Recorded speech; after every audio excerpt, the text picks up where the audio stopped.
warahmatullahi wabarakatuh. Saya Erwati dari SDN Antarjaya 1 Kecamatan Marabahan, Kabupaten Banteng-Kuala. Hari ini saya berada di SDN Marabahan 2. Saya hari ini akan mewawancarai Kepala Sekolah SDN Marabahan 2, Ibu Leni Marlina, SPDMM, yang sudah bertugas di sekolah ini selama 9 tahun.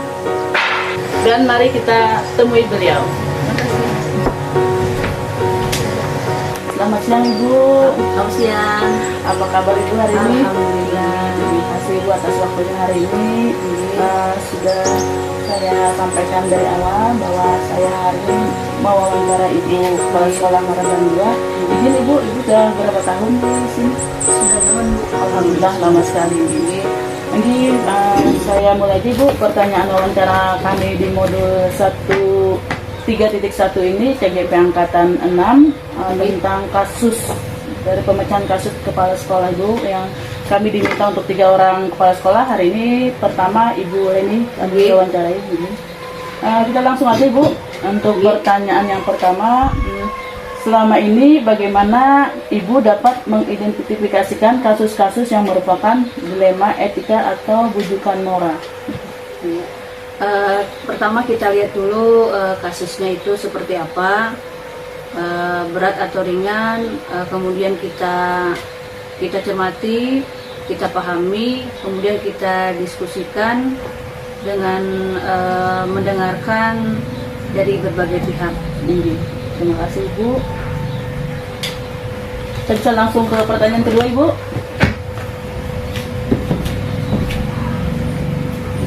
Selama ini bagaimana Ibu menjalankan pengambilan keputusan di sekolah Ibu, terutama untuk kasus-kasus di mana ada 2 kepentingan yang sama-sama benar atau sama-sama mengandung nilai kebajikan? Ya. Apabila itu ada, jadi kita lebih yang kebermanfaatannya untuk sekolah nih. Kira-kira itu yang akan kita ambil.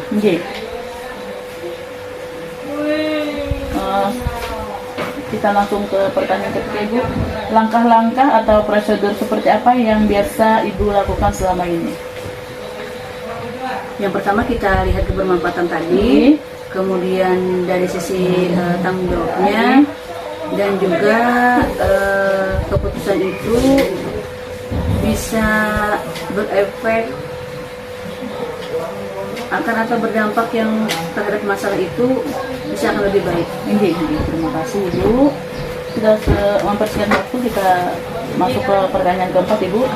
Hal-hal apa saja yang selama ini Ibu anggap efektif dalam pengambilan keputusan pada kasus-kasus dilema etika? Yang pertama efektif lagi yang saya komunikasikan dengan warga sekolah, kemudian dimusyawarahkan, kemudian dari itu apa kebermanfaatannya yang tidak mengedepankan ego, tapi komunikasi. Yang terpenting warga sekolah, terutama guru, karena kita sudah profesional, kita mengedepankan ilmu dibandingkan dengan perasaan.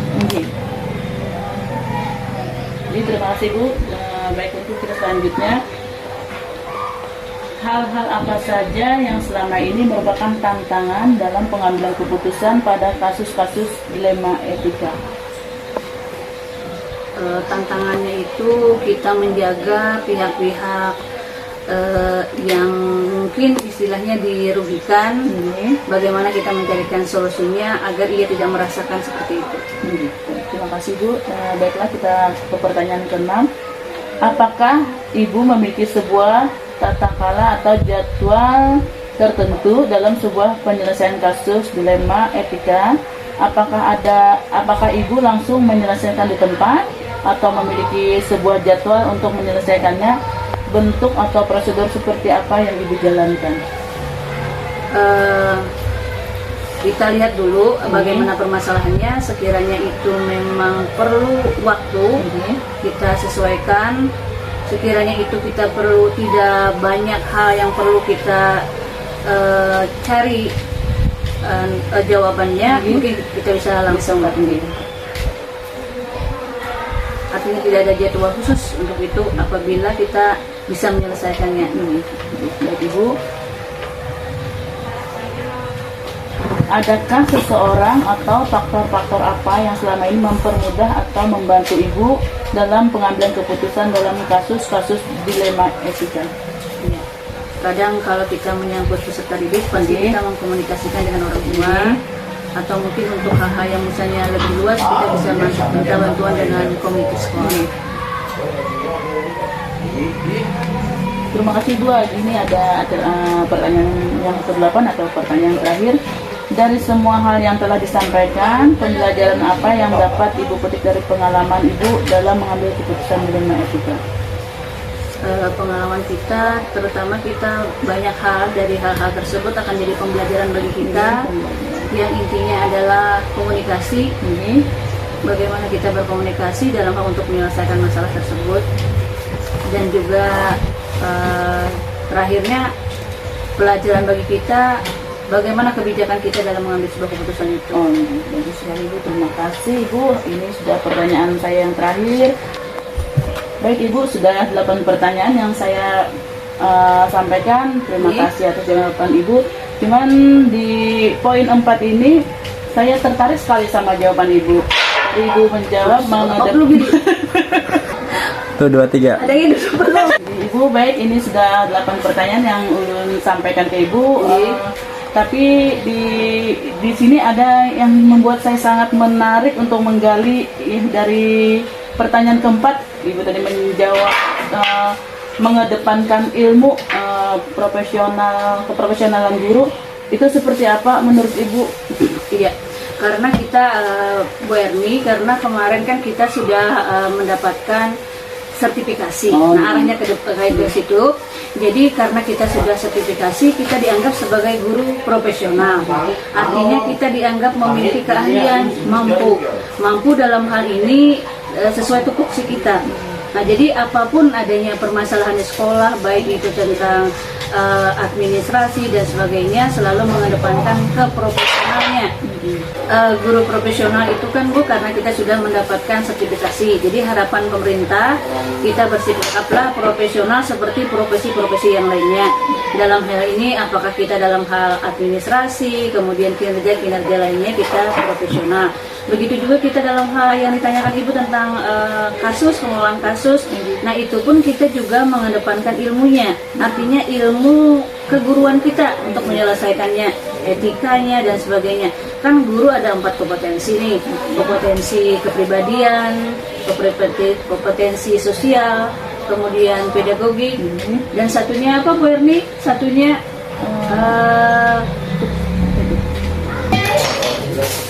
Bu Erni, guru itu kan memiliki 4 kompetensi. Yang pertama profesional, kepribadian, pedagogik, dan Sosial Bu. nah ya, sosial di situ. Jadi diharapkan oleh pemerintah kan kita dengan adanya sebagai guru profesional, kita memiliki 4 kompetensi tersebut. Gitu. Baik Ibu, Ya. misalnya terjadi kasus di sekolah Ibu, ada seorang guru atau oknum guru yang tidak disiplin waktu, bagaimana Ibu menyikapinya? Iya, itulah kita gambaran, karena tidak semua sama kita dengan siswa kita, tidak semua bisa memahami tentang apa sebagai tupoksinya. Nah, seandainya itu terjadi, berarti kita melakukan pendekatan kepada guru tersebut, kemudian kita tanyakan kenapa bisa hal itu terjadi. Nah, kemudian kita berikan juga arahan-arahan yang lain, mudah-mudahan bisa memahami. Dan satu kata kuncinya, kita selalu memberikan motivasi bahwa kita mengedepankan ilmu dibandingkan perasaan. Jadi hendaknya memahamilah dengan tupoksinya. Alhamdulillah Ibu, terima kasih. Sudah banyak sekali yang saya dapatkan dengan wawancara Ibu Leni pada hari ini. Semoga bisa membantu saya dalam menyelesaikan tugas ini, dan kedepannya apabila saya menjadi seorang pemimpin, saya bisa seperti Bu Leni, bisa mengambil keputusan yang sangat baik. Terima kasih Ibu, maaf mengganggu waktunya. Sekali lagi saya pamit, mohon maaf kalau ada salah kata. Assalamualaikum. Ibu, terima kasih. Semoga terima kasih hari ini atas waktu Ibu telah meluangkan waktu untuk kami hari ini. sangat menarik sekali pembicaraan kita pada hari ini, yaitu guru profesional itu mengedepankan ilmu daripada perasaan dalam hal melaksanakan tugas dan tanggung jawabnya. Baiklah Ibu, kami cukupkan dulu. Terima kasih Ibu atas waktunya pada hari ini. Saya sangat banyak sekali mendapat ilmu dan tambahan-tambahan pengetahuan. Seorang guru itu profesional mengedepankan ilmu daripada perasaannya.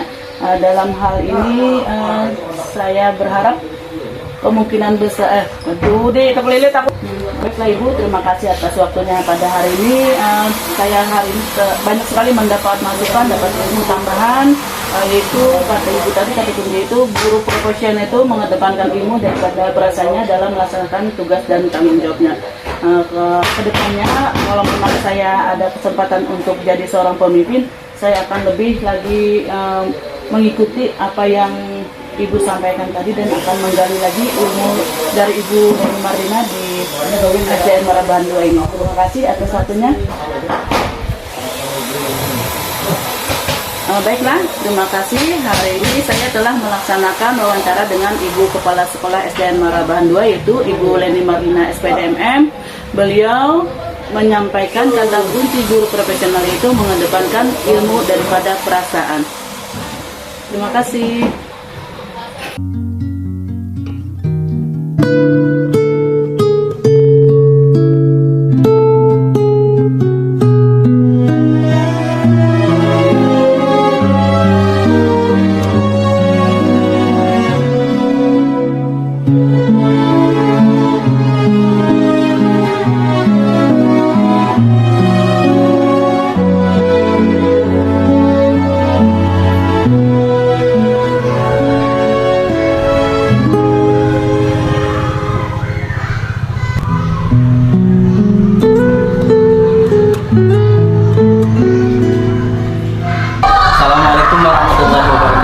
Bapak Ibu guru hebat, saya Haryadi dan juga rekan saya Ibu Erniwati. Kami dari Guru Penggerak Angkatan ke-6 Kabupaten Baritokuala, dan pada hari ini senang sekali bisa bertemu dengan Ibu Ibu Hajah Rini Harlina. Beliau adalah Kepala Sekolah SD Negeri Ulu Benteng juga. Selamat siang Bu. Selamat siang Ibu. Yang pertama kami mengucapkan terima kasih atas ketersediaan Ibu untuk meluangkan waktu buat kami berdua buat wawancara terkait dengan keputusan bagaimana menjadi seorang pemimpin atau leader. Boleh. Nah, seperti apa sih wawancara yang akan kami laksanakan? Berikut kami mulai saja. Ibu Rini Herlina, sudah berapa lama Bu Ibu menjadi pemimpin di SD Ulu Benteng 2 ini? Untuk di SDN Ulu Benteng 2, Ibu mulai ditugaskan yaitu pada April 2020. Berarti sudah lebih dari 2 tahun jalan Bu ya? 2 tahun. Tapi kalkulasi menjadi kepala sekolah sebelum di sini sudah ada kan? Ada dulu satu periode di SDN Marabahan 3. Beliau juga sangat aktif di kegiatan pramuka Warcap Bu ya, Kabupaten Baritokuala. Dan jadi sepak terjang beliau selain menjadi pemimpin dalam sebuah organisasi sekolah, juga dalam keorganisasian di kepramukaan. Tentu banyak asam garam atau pengalaman yang didapatkan selama menjadi pemimpin. Iya. Baiklah Bu. Nah, ada beberapa hal Bu terkait dengan tugas guru penggerak itu tentang di modul 3.1 ini tentang bagaimana pengambilan keputusan terhadap dilema etika dalam sebuah kasus gitu ya. Nah, yang pertama Bu, jadi selama Ibu memimpin sebuah sekolah Bu ya, misalkan di sini ataupun di sekolah sebelumnya, apakah Ibu bagaimana sih cara Ibu mendapatkan mengidentifikasi kasus-kasus yang merupakan dilema atau rujukan moral? Jadi semacam kayak membedakan, oh ini nih kayak kasusnya ini mungkin berat, atau ini ringan, atau ini mudah saja gitu. Tentu saja berdasarkan pengalaman-pengalaman yang sudah ada, kita menelaah dulu kasus-kasus yang ada. Kalau misalnya kasus itu mudah saja, mungkin bisa diselesaikan oleh, kan di sekolah ini berbagai macam kasus ya. Kasusnya itu ada yang ringan, ada yang sedang, ada yang sulit. Nah, kalau yang ringan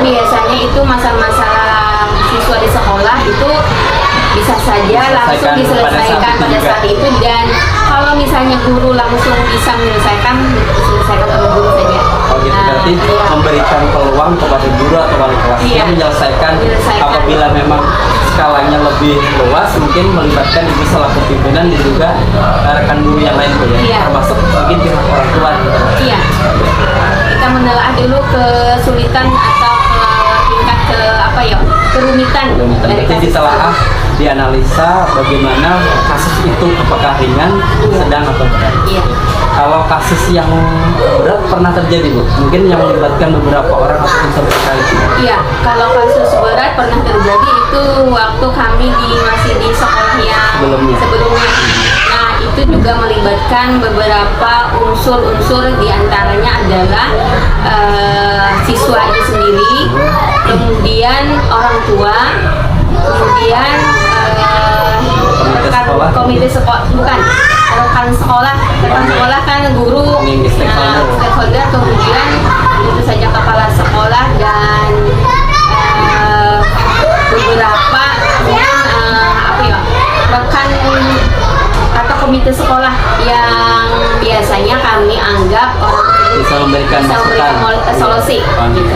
Ya, luar biasa Bu. Mungkin pertanyaan berikutnya Ibu Adi, silakan mengajukan. Terima kasih Bu. Baiklah Ibu, pertanyaan kedua itu selama ini bagaimana Ibu menjalankan mengambil keputusan di sekolah, terutama untuk kasus-kasus di mana ada dua kepentingan yang sama-sama benar atau sama-sama mengandung dua kebajikan. Nah, kalau misalnya kasus-kasus tersebut ada dua sudut pandang, gitu ya, sudut pandang, ada dua kepentingan yang sama-sama benar, kemudian ada yang benar, ada yang salah. Nah, tentu saja yang pertama yang sama-sama benar, kita melihat dulu skala prioritas.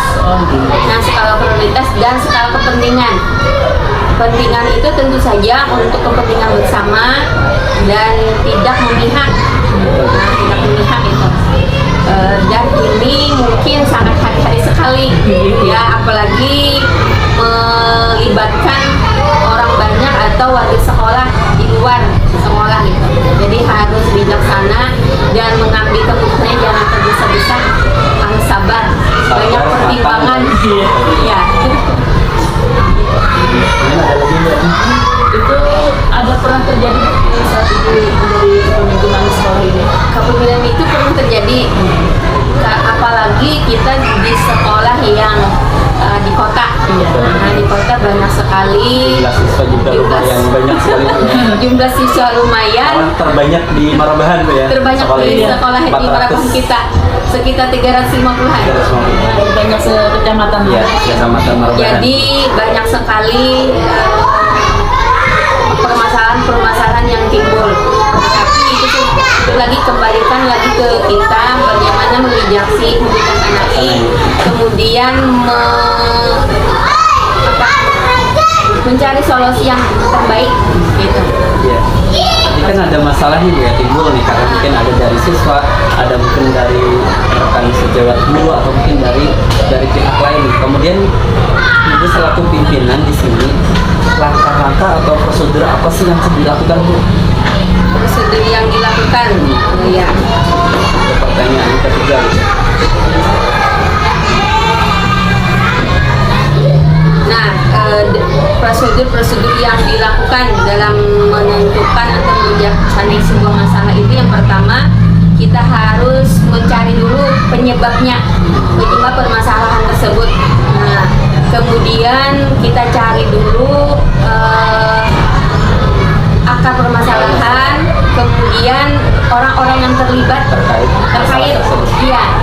Setelah itu kita cari beberapa alternatif atau solusi untuk menyelesaikan masalah tersebut. Jadi berarti melihat bagaimana konteks permasalahan itu, kasusnya itu. Iya. Jadi jangan hanya satu solusi, tetapi kadang-kadang apabila solusi ini tidak bisa, berarti ada pindah ke B nih. Ke B gitu. Jadi ada beberapa alternatif jawaban atau alternatif solusi dari permasalahan. Biasanya itu tuh melibatkan dengan stakeholder dalam penyelesaian masalahnya Bu. Ya, biasanya yaitu yang pertama tadi mungkin kalau misalnya permasalahannya terlalu sulit dan melibatkan pihak-pihak luar seperti diantaranya dinas pendidikan misalnya. Nah itu kita harus memberikan mencari solusi yang tepat juga. Jadi harus berdiskusi kalau berat. Pentingnya sebuah komunikasi. Iya, komunikasi. Jadi kemudian juga harus berdiskusi ke rekan-rekan sejawat, rekan-rekan guru. Termasuk tadi melibatkan unsur tertinggi dinas pendidikan. Iya. Kalau terlalu berat permasalahannya. Bagaimana Berni? Kita lanjutkan pertanyaan keempat. Ibu, kita lanjutkan pertanyaan keempat.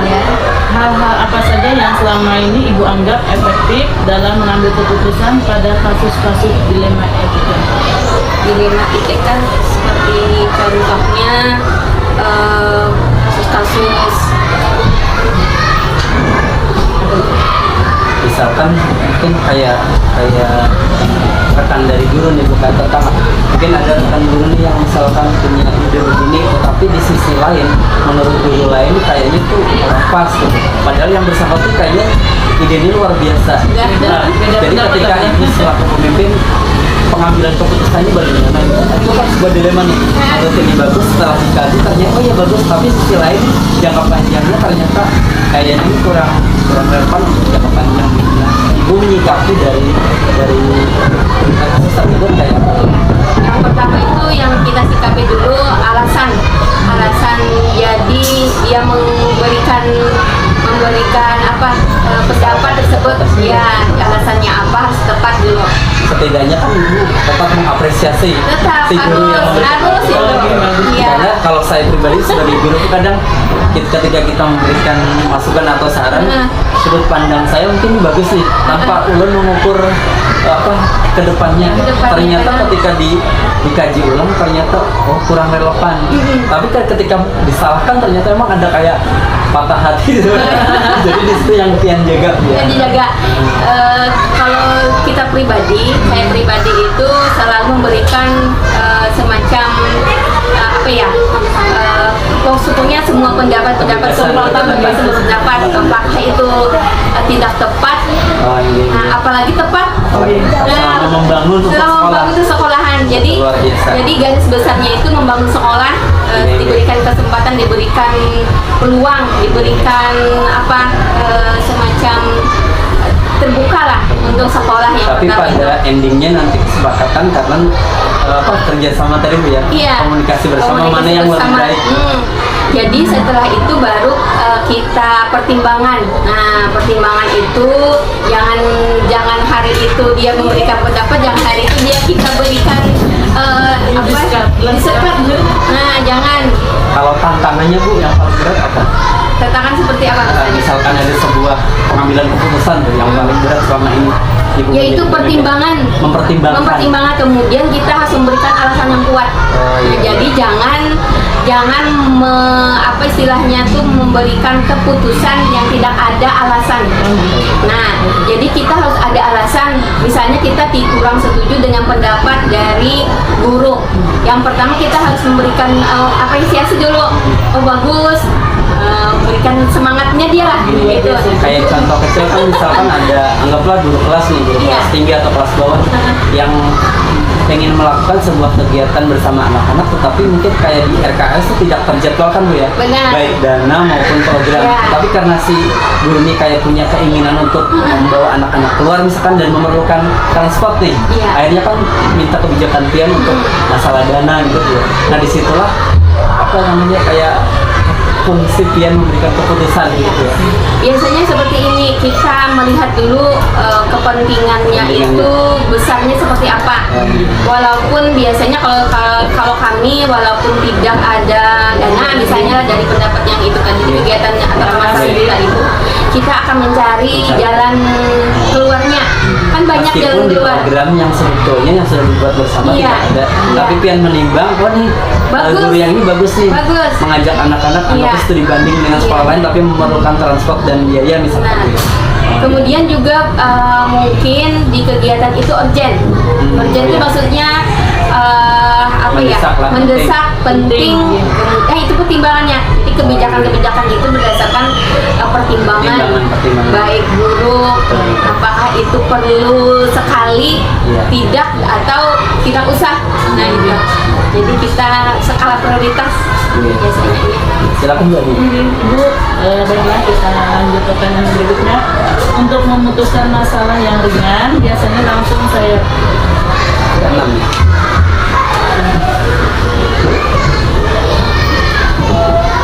apakah ibu memiliki sebuah tata cara atau jadwal tertentu dalam sebuah penyelesaian kasus dilema etika?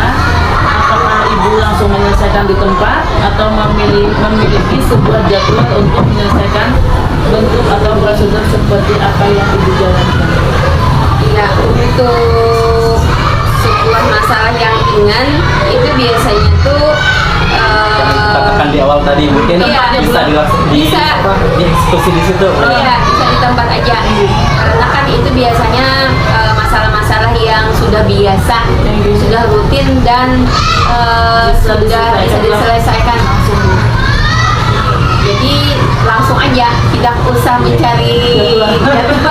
Tapi kalau memang ini skalanya kan mungkin kasusnya lebih besar, tadi Ibu melibatkan terkait termasuk misalkan Dinas pendidikan, ya. kemudian korwil biasanya yang dipintai pendapat itu, kemudian pengawas, pengawas kita. Ya, sehingga semacam kayak tidak ada anggapan bahwa kepala sekolah ini terjadi sebuah kasus dilema memutuskan sendiri sepihak tanpa memberikan di atasan Bu ya. Iya, harus bahkan nanti kalau misalkan dapat keteguran malah atasan tidak pernah tahu nih dengan kasus ini. Iya. Oh ya, luar biasa. Jadi harus Ada kita interaksi. kerjasama, interaksi, komunikasi.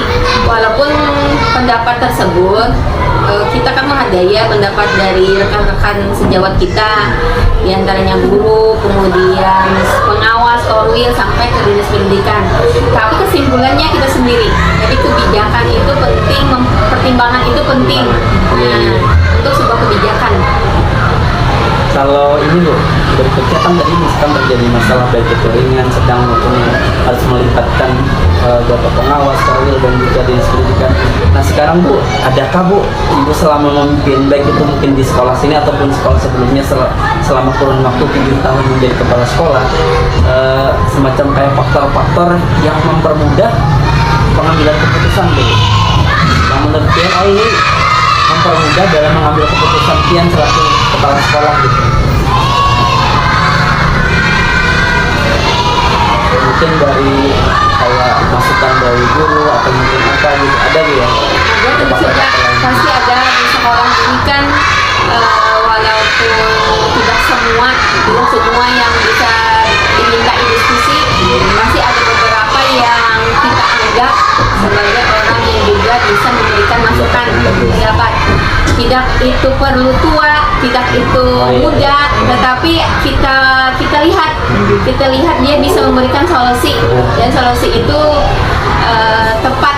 Nah, bisa memberikan kita pertimbangan gitu. Artinya Ibu selaku pemimpin di sebuah sekolah ini tidak serta-merta saya ini adalah pemimpin, apapun keputusannya adalah dari saya aja, melibatkan dan harus melibatkan, menyertakan semacam guru bagi yang senior maupun yang junior gitu ya. Kenapa kita harus melibatkan semua warga sekolah di sekolah kita? Karena sekolah ini kan milik bersama. Jadi kalau misalnya mereka dilibatkan sedikit ataupun banyak, mereka akan merasa memiliki sekolah. Nah, seperti itu. Rasa memiliki Bu. Rasa memiliki itu yang penting. Cinta sekolah. Biar ini selanjutkan pergulapan. Iya Bu, ini pertanyaan ditunggu juga. Pertanyaan terakhir dari kami itu, dari semua hal yang telah disampaikan, pembelajaran apa yang dapat Ibu petik dari pengalaman Ibu mengambil keputusan dilema etika? Nah, dilema etika ini keputusan-keputusan yang pertama, keputusan-keputusan yang diambil itu harus pertama melibatkan seluruh warga sekolah. Tapi kita lihat dulu skalanya itu apakah perlu atau tidak. Kemudian prioritas atau tidak. Nah, kemudian juga keputusan itu untuk lebih bijaksananya itu tadi harus ada pertimbangan-pertimbangan. Karena kan kita kalau pikiran satu dengan masukan, semakin bisa menyeleksi mana yang terbaik. Yang terbaik. Tetapi tentunya tidak terlepas dari dasar hukum Bu ya, Iya. dalam pengambilan keputusan. Iya, harus itu. Jadi alasan kita mengapa kita mengambil keputusan itu harus berdasar. Nah, harus berdasar, jangan tidak. Jadi ada alasan. Kalau misalnya sewaktu-waktu orang komplain, nah itu. Kemudian kebijakan itu atau pengambilan keputusan itu harus berdasarkan kepentingan orang banyak dulu.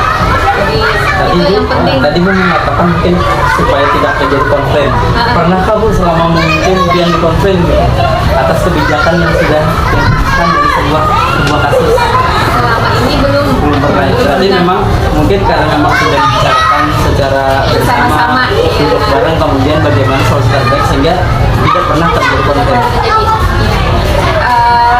semacam sebuah keputusan itu, walaupun tapi kadang-kadang kami kalau sebuah keputusan itu kita ada evaluasinya. Nah, di evaluasi biasanya itu yang harus kalau ada yang setuju atau tidak setuju, atau jadi kita jalani dulu keputusan bersama. Baru nanti kita evaluasi. Nah, apa-apa saja yang masih kurang kita tambah untuk ke berikutnya atau waktu berikutnya itu. Termasuk mungkin konflik dari pihak orang tua siswa belum, Pernah terjadi itu. tapi skalanya tidak terlalu Tidak. berat. Tidak berat. Bisa diselesaikan dan biasanya bukan komplain sebenarnya, hanya saja mereka kurang mengerti, kurang informasi, biasanya seperti itu. Kalau kita memberikan, mungkin iya. kayak apa kurangnya tadi Bu, kurangnya mungkin sosialisasi dari kita atau mungkin dari yang bersangkutan sudah disampaikan kayak di grup kelas, cuma mungkin orang tua tidak menyimak betul. Iya, biasanya seperti itu. Di grup sekolah itu kita mempunyai grup kelas gitu. Grup kelas itu biasanya kita sudah ada sebuah program, misalnya nih program sekolah sudah dirapatkan, kita masing-masing informasinya kembali ke wali kelas. Nah, di wali kelas itu kadang-kadang komunikasi masih. Nah, kadang-kadang bisa langsung ke kepala sekolah. Nah, kita menanya langsung, ini apa, nah kita jangan langsung menjawab, nanti kita bicarakan dulu ke guru dulu. Memberikan wewenang Iya. kepada wali kelas. Karena kadang-kadang hanya diskomunikasi aja antara guru dengan orang tua, kurang memahami apa yang disampaikan. Nah, sedangkan orang tua ini kurang apa ya? Kadang-kadang seperti itu. Dan hampir setiap kelas itu pasti ada di antara. Jadi kita jangan juga kalau misalnya komplain pun jangan marah. Mungkin saya Karena sendiri itu- pula kalau kembalikan kepada ulun pribadi selaku wali kelas 5 kan biasanya informasi sudah ulun sampaikan, cuma mungkin kadang ada orang tua yang mungkin tidak menyimak betul-betul sehingga kadang tadi informasi lambat sehingga kayak ada komplain gitu. Kadang belum ulun jawab, cuma malah orang tua yang lain memberikan komentar oh yang karena tidak terbaca gitu kadang.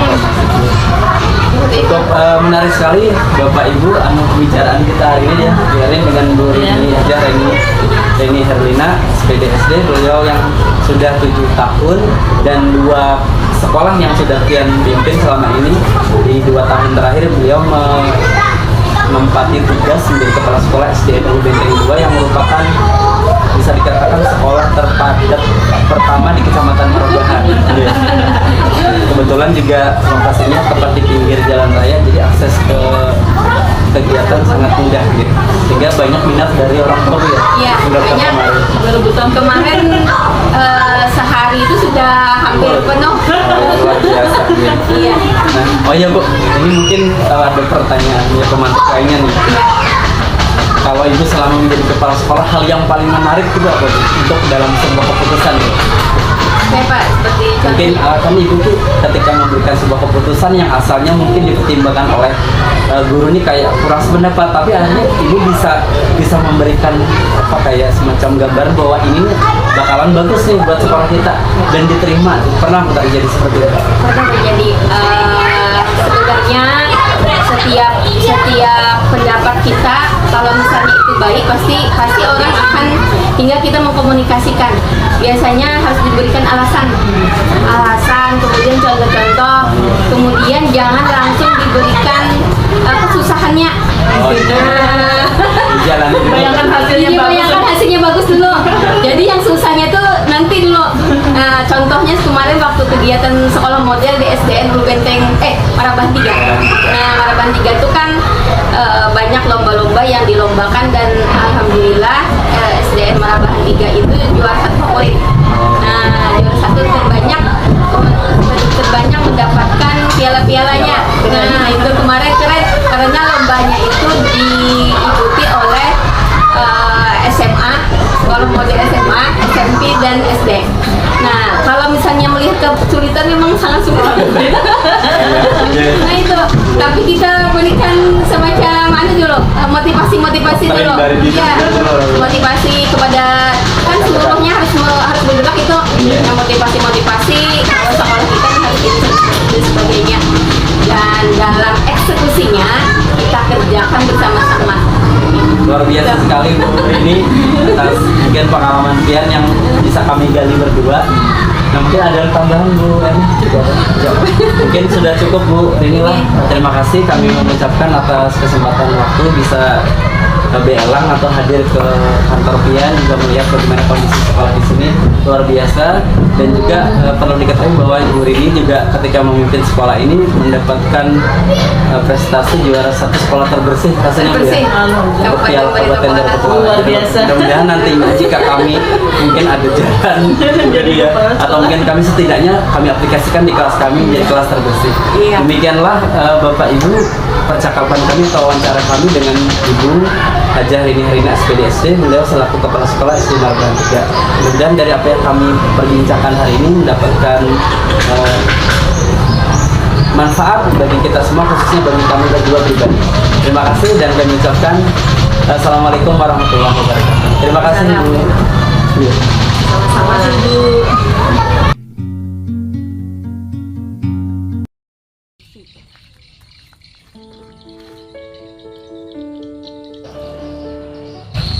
Bapak Ibu guru hebat, pada hari ini saya berdua Ibu Erniwati akan mengunjungi rumah siapa Bu? Ibu Radia SPD dari Kepala Sekolah dari Banduanyar, Kecamatan Bengkumpai. Beliau adalah salah satu kepala sekolah muda yang ada di Kabupaten Baritokwala dan juga merupakan lulusan dari CGP Angkatan ketiga Kabupaten Baritokwala. Seperti apa wawancaranya? Yuk kita bersama-sama ke rumah beliau. Mari Bu.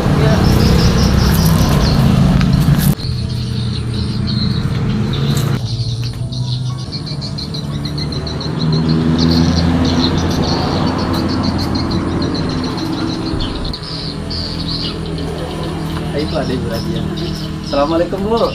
Waalaikumsalam. Iya, alhamdulillah berhadiahnya ada Bu. Boleh kami ke rumah Ibu ya Bu ya? Iya, silahkan. Ya, silahkan masuk. Silahkan masuk Bapak Ibu. Mari Ya, kita terima masuk kasih, ke Bu. dalam. Terima kasih. Iya.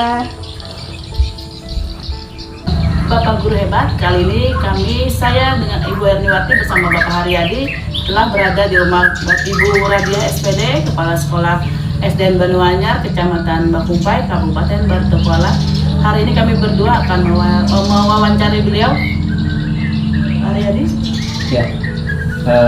Terima kasih Bu Radia. Yang pertama kami ucapkan berdua atas pemberian kesempatan kepada kami bersilaturahmi ke rumah Ibu, padahal ini hari Minggu Bu ya, Iya, hari libur, hari tidak apa-apa. keluarga ya. Nah, kenapa kami sangat antusias ingin mewawancarai Ibu Radia? Karena memang Ibu Radia merupakan salah satu guru di Kabupaten Baritokwala yang sudah merupakan lulusan dari guru penggerak angkatan pertama di Batola dan Kijen Nasional. Dan beliau juga merupakan kepala sekolah muda yang baru menjalani tugasnya selama 1 tahun ini Bu ya. Tentunya dalam 1 tahun ini Ibu Radia pasti ada kasus ataupun permasalahan yang terkait dengan dilema etika di sekolah beliau. Nah, baiklah Bapak Ibu, guru hebat, kami akan segera saja. Silakan Ibu Erni. Izin Ibu Radia. Iya, Terima silakan. kasih atas waktunya hari ini. Kita buka dengan pertanyaan pertama, yaitu selama ini bagaimana Ibu dapat mengidentifikasi kasus-kasus yang merupakan dilema etika atau rujukan moral? Iya. Jujur saja kita juga masih sama belajar dalam hal mengidentifikasi kasus-kasus yang ada di sekolah kita. Nah, untuk menentukan apakah kasus yang pernah kita alami di sekolah itu merupakan dilema etika atau bijakan moral, kita terlebih dahulu mengidentifikasi apa saja yang menjadi permasalahannya. Kita lihat dari sudut pandang moral dan hukum. Nah, apabila kasus tersebut melanggar hukum, maka sudah tentu itu berarti benar lawan salah, maka itu dapat dikatakan sebagai rujukan moral ya. Oh iya Bu, Iya. saya tertarik tadi Ibu mengatakan antara moral ataupun hukum. Dalam 1 tahun kurun waktu Ibu menjabat kepala sekolah, apakah sudah Ibu menemui kasus dilema etika di sekolah Ibu yang terkait dengan hukum Bu? Kalau Iya. hukum? Kalau hukum itu maksudnya salah satu mungkin peraturan ya Pak? Betul, Iya. tata tertib yang dibuat oleh sekolah gitu kan. Dibuat sekolah atau sudah dibuat oleh pemerintah Pemerintah. kita. Nah, saya pernah waktu sebelum menjabat sebagai kepala sekolah, saya juga pernah mengalami kasus hal yang sedemikian Pak. Betul, betul. Misalnya saat kita diwajibkan untuk vaksin ya, vaksin COVID. Nah, COVID-19. iya. Kemudian ada salah satu orang tua yang tidak menginginkan anaknya untuk divaksin. Padahal itu adalah anjuran dari Padahal itu pemerintah. anjuran dari pemerintah. Namun orang tuanya beralasan kalau kesehatan anaknya tidak mendukung untuk melakukan Iya, vaksin. karena kondisi kondisi anak. si anak Bu ya. Ya, dia menganggap anaknya itu tidak mampu dan tidak bisa untuk dilakukan vaksin COVID-19. Betul, betul. Nah, solusinya yang saya berikan, saya meminta kepada orang tua tersebut untuk berkonsultasi terlebih dahulu Pak kepada pihak kesehatan Terkait. untuk mencek kesehatan anaknya apakah layak atau tidak divaksin. Nah, karena kan peraturan pemerintah semua anak itu harus divaksin Vaksin. untuk kesehatan Pelaksanaan. anak tersebut sendiri. Nah, ternyata setelah diperiksa kondisi anak tersebut baik-baik saja dan kita meyakinkan orang tuanya bahwa suntik vaksin itu tidak bermasalah untuk kehidupan anak selanjutnya. Berarti di sini Ibu Iya. melibatkan unsur terkait yaitu dinas kesehatan Iya, unsur dan juga orang terkait, tua dari si orang anak Bu, ya. tua dan juga guru-guru yang lain Betul. kita ajak untuk saling berdiskusi menyelesaikan masalah tersebut. Oke, luar biasa sekali Bu. Nah Iya. berikutnya Bu, selama ini kan Ibu menjabat selama 1 tahun kurun waktu 1 tahun berjalan. Nah, Iya. bagaimanakah Ibu Radia menjalankan pengambilan keputusan di sekolah Ibu gitu kan, terutama untuk kasus-kasus di mana ada dua kepentingan yang sama-sama benar atau sama-sama mengandung nilai kebajikan. Iya. Posisi Ibu sebagai kepala sekolah yang tentunya kan secara usia masih rentangnya muda, Iya. sedangkan menghadapi guru-guru yang sudah lebih senior dari Ibu, bagaimana solusinya Bu, pengambilan keputusan yang Ibu lakukan? Iya. Selama ini kita dalam hal pengambilan keputusan itu kan terkadang kita ditemui dengan hal-hal yang membuat kita dilema ya Bu. Betul, betul. Nah, dilema di sini kita harus berhati-hati dalam pengambilan keputusan agar tidak merugikan pihak-pihak tertentu. Nah, dengan cara saya melakukan identifikasi kasus tersebut dari berbagai sudut pandang, kemudian menimbang secara matang yang mana yang paling benar dan keputusan tersebut apakah menguntungkan banyak orang atau hanya menguntungkan pihak tertentu saja. Nah, jadi kita jangan sampai merugikan pihak-pihak tertentu dalam pengambilan keputusan ini. Lantas begini Bu, tadi kan saya di awal tuh mengatakan bahwa ketika Ibu diangkat dengan usia kepala sekolah yang tidak masih muda, dalam arti kan masih muda nih, Ya, sedangkan menghadapi guru yang memang relatif kan ada yang jenjangnya jauh lebih senior gitu. iya. Apakah ada di guru-guru di tempat Ibu bekerja yang memang ya semacam aku nih lebih tahu daripada Ibu karena aku nih lebih Iya. pengalaman, ada Bu? Iya, ada sih yang senior kan. Iya.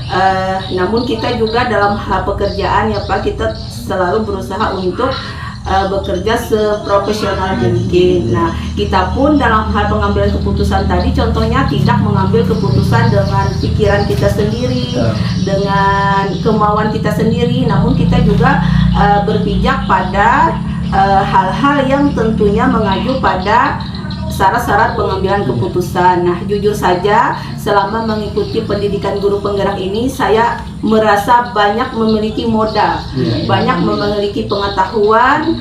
Kemudian inilah yang merupakan salah satu senjata saya untuk menjadi pemimpin yang tentunya dalam hal pengambilan keputusan itu harus mengetahui karakter tersebut, ya harus membuat keputusan itu berdasarkan langkah-langkah pengambilan keputusan yang baik dan benar sesuai dengan pendidikan yang sudah kita dapatkan. Jadi apa yang dapat Ibu terima ketika CGP angkatan ketiga itu kan ketika diimbaskan Ibu masih selaku guru kepada anak-anak, dan sekarang si audiennya yang anak-anak itu berubah menjadi guru dan Ibu masuk ke jenjang kepala sekolah. Berarti ketika penyelesaian masalah terhadap murid sekarang berubah nih, bagaimana menghadapi karakter-karakter guru yang berbeda gitu ya. Meskipun sama-sama di Banua Kalimantan, tetapi saya yakin kepala bola hitam warna rambut, tapi pasti pemikiran juga berbeda. Di situ mungkin peran Ibu karena dapat ilmu dari guru penggerak tiga sangat bermanfaat. Iya, sangat bermanfaat sekali. Luar biasa ya. Bu RT mungkin lanjutkan Bu. Ibu, kita lanjut ke pertanyaan ketiga. Langkah-langkah atau prosedur seperti apa yang biasa Ibu lakukan selama ini dalam penyelesaian masalah? Langkah-langkah yang sudah saya lakukan, yang pertama menentukan penyebab permasalahan. Nah, jadi kita dapat menentukan apa yang menjadi penyebab permasalahan tersebut.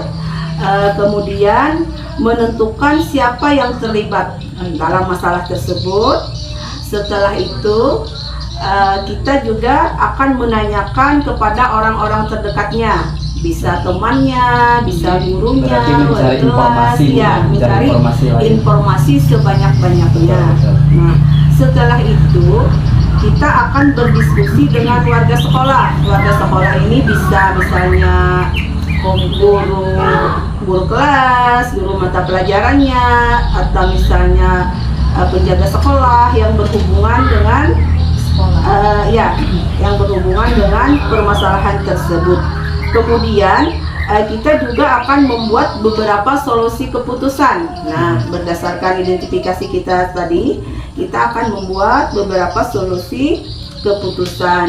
Setelah itu kita akan menimbang lagi dari berbagai sudut pandang sebelum memutuskan atau sebelum mengambil keputusan, sehingga nantinya didapatkanlah solusi yang terbaik. Meskipun Ibu secara keprofesionalismean di sekolah adalah memiliki jenjang paling tinggi, tetapi Ibu tidak mengedepankan saya adalah seorang pemimpin yang satu-satunya mutlak di tangan saya, tetapi melibatkan seluruh stakeholder yang ada di sekolah. Betul sekali. Luar biasa Bu ya. Jadi kita tidak pernah mengambil keputusan itu atas pemikiran kita sendiri. Nah, saya tidak berani kalau dalam setiap pengambilan keputusan hanya mementingkan pendapat saya, karena saya belum menganggap itu benar. Nah, jadi kita apalagi Bu ya, ketika tadi kan menghadapi ada guru yang senior, melibatkan beliau senior, saya rasa malah beliau kayak merasa dihargai. Betul sekali. Saya kalau menghadapi guru-guru senior tidak merasa sebagai atasan ya, tapi saya merasa sebagai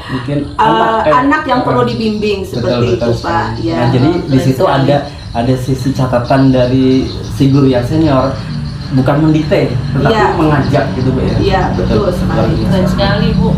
Silakan Pak Yadi. Ya, kemudian Bu, tadi Ibu sudah menerangkan bagaimana pengambilan keputusan, kemudian juga melibatkan segala unsur stakeholder yang ada di sekolah. Nah, kemudian hal-hal apa saja Bu selama ini kan, selama kurun waktu setahun yang dianggap paling efektif dalam pengambilan keputusan pada kasus-kasus dilema etika yang ada di sekolah Ibu? Iya, yang saya lakukan selama ini dalam menganalisis kasus yaitu dengan menentukan solusi menyesuaikan dengan peraturan. Nah, dengan peraturan dan norma yang berlaku.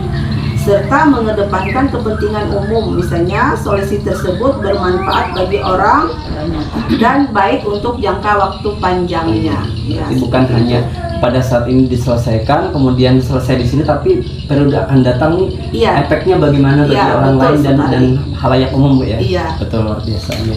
Jadi dari beberapa solusi mungkin ini adalah trik yang dianggap oleh Bu Radiah yang paling berperan, Bu lah. Iya. Oke. Betul Dengan sekali. mengedepankan jangka panjangnya. Iya, untuk jangka panjangnya, bukan hanya untuk saat ini Saat ini, saja iya. kepentingan keputusan tersebut. Oke, Bu Erni silakan lanjutkan, Bu. Ya Ibu, kita akan lanjutkan ke pertanyaan yang kelima. Hal-hal apa saja yang selama ini merupakan tantangan dalam Ibu mengambil keputusan pada kasus-kasus dilema etika? Nah, ya. Kita mengetahui kalau kasus dilema etika ini kan merupakan pengambilan keputusan yang sebenarnya kedua masalah tersebut sama-sama kita anggap benar dan keduanya itu kita anggap memang patut untuk dilakukan. Nah, ini memerlukan solusi yang sangat berhati-hati ya bagi kita, karena kan akan berpengaruh untuk kehidupan di selanjutnya.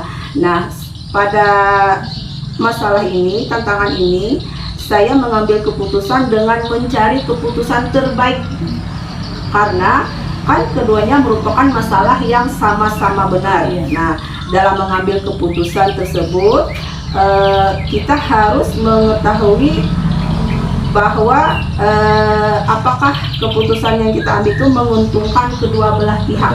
Nah, dan tidak merugikan salah satu pihak, salah satunya. Jadi harus benar-benar kita mengetahui, menimbang bahwa keputusan kita itu benar-benar menguntungkan.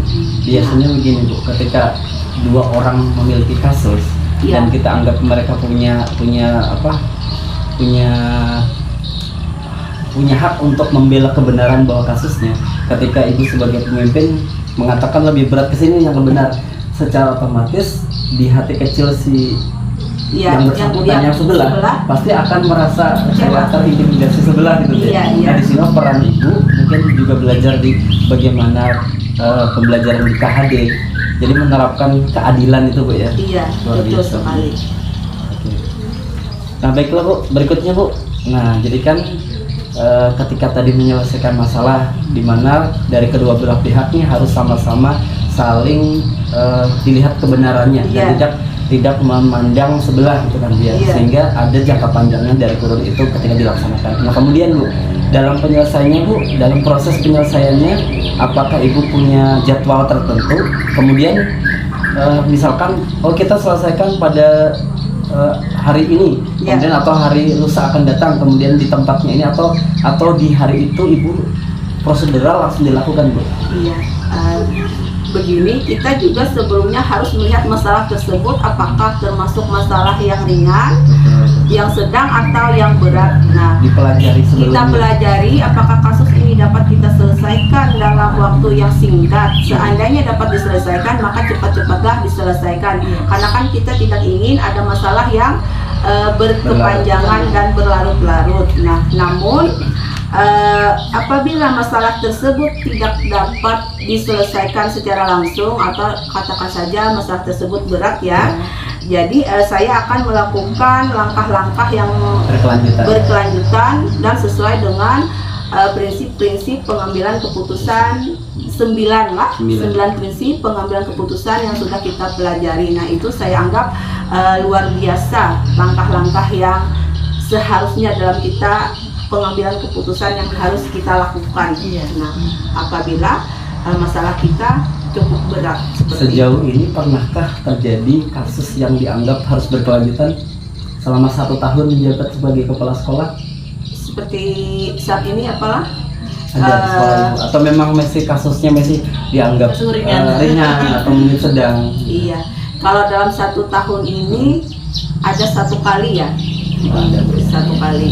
Dan itu memang harus berkelanjutan. Harus berkelanjutan dan harus kita cari informasi-informasi dulu terlebih dahulu. Hasil akhirnya dari solusi yang Ibu lakukan iya, hasil akhirnya cukup memuaskan. Alhamdulillah. Berarti memang perlu penyelidikan, Iya, analisis kasus, Bu, betul, ya. iya, Dan betul. mencari sumber dari beberapa sumber keterangan tentang kasus itu. Betul sekali. Berarti Ibu adalah sosok yang tidak menelan bulat apa yang Iya. dikatakan oleh satu pihak, Bu, ya. Betul. Harus betul-betul, oh dari mana nih, benar atau enggak nih Iya, kasus ini. Jangan-jangan malah adalah sifat adu domba kepada Ibu gitu kan, Bu, ya. Betul sekali. Karena Iya. memang tadi ketika kita menghadapi sebuah sosial, bukan menghadapi sebuah benda, Iya. mereka punya alasan dan karakter yang berbeda. Iya, Ya, luar betul. biasa. Bu Erni silakan lanjutkan, Bu. Baik Ibu, pertanyaan kita selanjutnya itu, adakah seseorang atau faktor-faktor apa yang selama ini mempermudah atau membantu Ibu dalam mengambil keputusan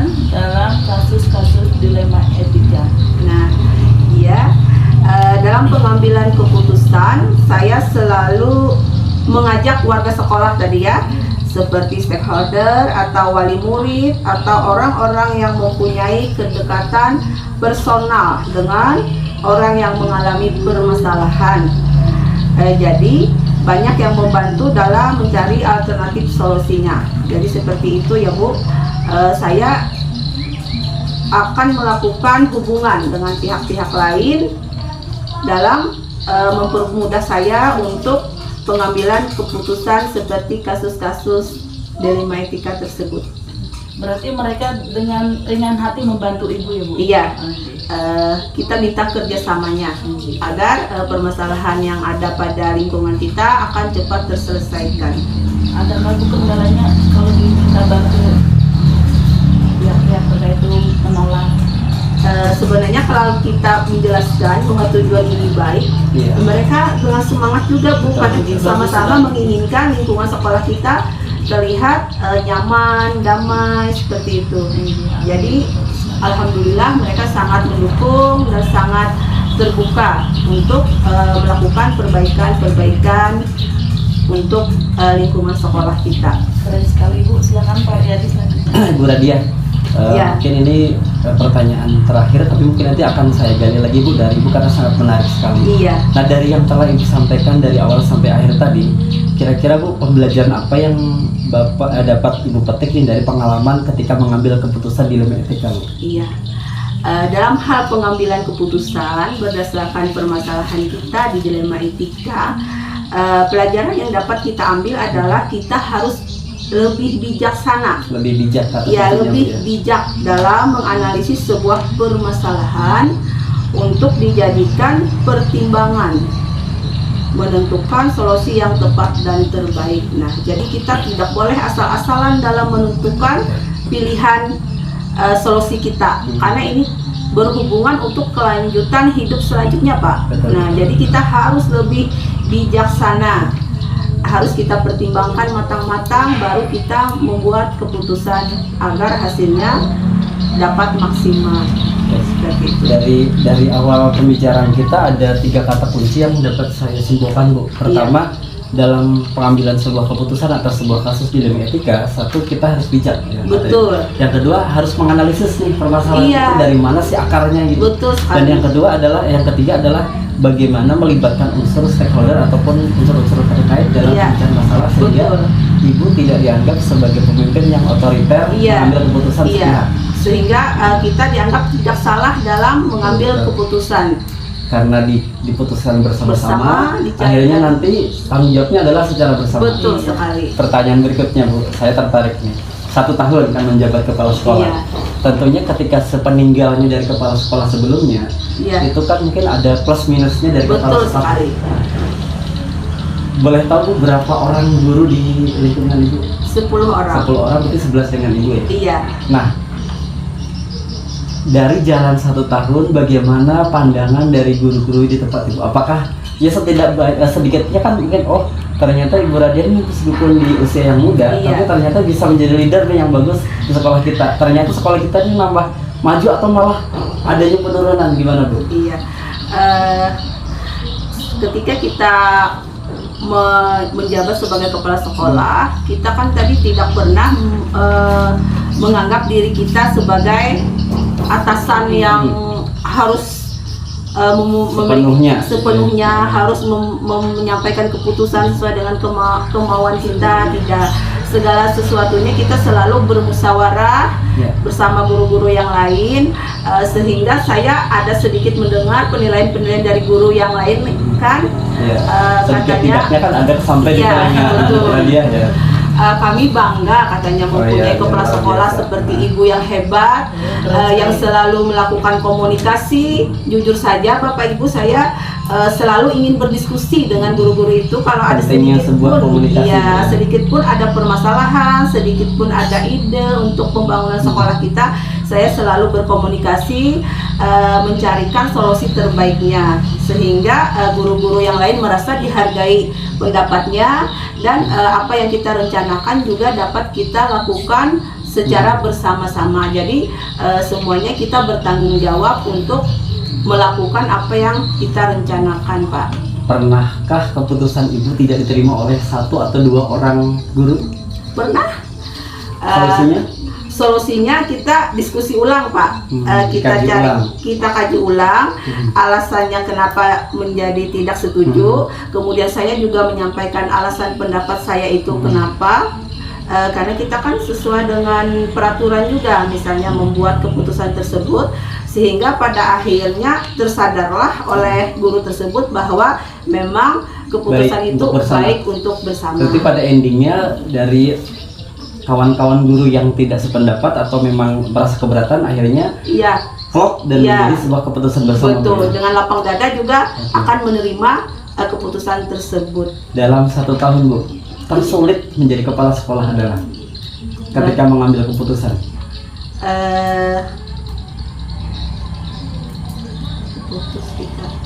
Mungkin lebih ini, Bu, ya, ketika ada perasaan bermain, Bu, ya. Iya, nah apalagi kita kan perempuan. Iya, betul. Sebenarnya kita harus melupakan perasaan kan, Pak. Kita harus mengambil keputusan itu berdasarkan prosedural sesuai dengan logika. Nah, karena lemahnya kita sebagai perempuan selalu menggunakan perasaan. Kadang kasihan juga dia, nggak apa-apa dia kasihan. Nah itu ada sisi lain sosial selaku manusia, apalagi perempuan pasti ada dilema itu, ya. Betul sekali. Nah, namun kita berusaha untuk menipiskan, ya kan, Bu, menipiskan perasaan yang kadang perasaan kita kurangi, bermain perasaan. Iya, keren sekali, Bu. Ya, luar biasa Bapak Ibu guru hebat, Bu Erni, ya. Tadi pembicaraan kita dengan Ibu Radia yang baru saja menjabat kepala sekolah kurun waktu 1 tahun berjalan. Ternyata dalam pelaksanaan kurun waktu 1 tahun ini kita tangkap bahwa ada selentingan masuk ke telinga beliau, bahkan ada perbandingan nih antara kepala sekolah yang sebelumnya, bahwa ada kemajuan di sekolah beliau dan cara pengambilan keputusannya pun melibatkan stakeholder yang ada dan juga dikaji, dianalisa, kemudian ditentukan secara bijaksana. Bu Radia, jumlah murid Ibu berapa, Bu? 137 orang. Berarti ini juga sesuatu yang bisa dikatakan tidak mudah menghandle sejumlah anak tersebut, ya, dengan karakter orang tua yang berbeda. Betul sekali. Pernahkah melibatkan orang tua dalam pengambilan keputusan, Bu? Pernah. Ada saat rapat komite mungkin, ya? Iya. Bu Erni, mungkin ada yang ditambahkan? Cukup. Kalau tidak ada, Bu Radia, kami terima kasih sekali. Jadi kita dapat bisa ilmunya nih, apa yang telah disampaikan oleh Bu Radia, bahkan mungkin poin-poin dari Bu Radia ketika menjalani proses pendidikan guru penggerak angkatan ketiga sudah beliau terapkan di lingkungan sekolah. Nah, mudah-mudahan mungkin Ibu Erni nanti selanjutnya kalau menjadi kepala sekolah juga bisa banyak mengeksplor dari Ibu Radia. Nanti saya akan belajar lagi sama Kalau Ibu Radia. saya mudah-mudahan nanti di kelas juga bisa melaksanakan ini dengan baik. Oke, Bu Radia. Terima kasih atas waktunya. Mudah-mudahan juga berkembang, sukses sekolahnya juga. Bahkan mungkin saya tertarik, Bu, belum pernah ke sekolah Ibu karena ada menyeberang sungai, Bu, ya. Mudah-mudahan nanti suatu saat bisa berkunjung, kita saling sharing, ya. Terima kasih Ibu Erni. Kita tutup saja kegiatan yang wawancara ini dengan Ibu Radia SPD. Beliau adalah kepala sekolah dari SDN Banyuanyar, Kecamatan Bakumpe, Kabupaten Bertopala. Terima kasih, mudah-mudahan pembicaraan kami bermanfaat bagi kita semua dan khususnya bagi kami berdua. Terima kasih. Wassalamualaikum warahmatullahi wabarakatuh. Terima kasih, Bu. Terima kasih.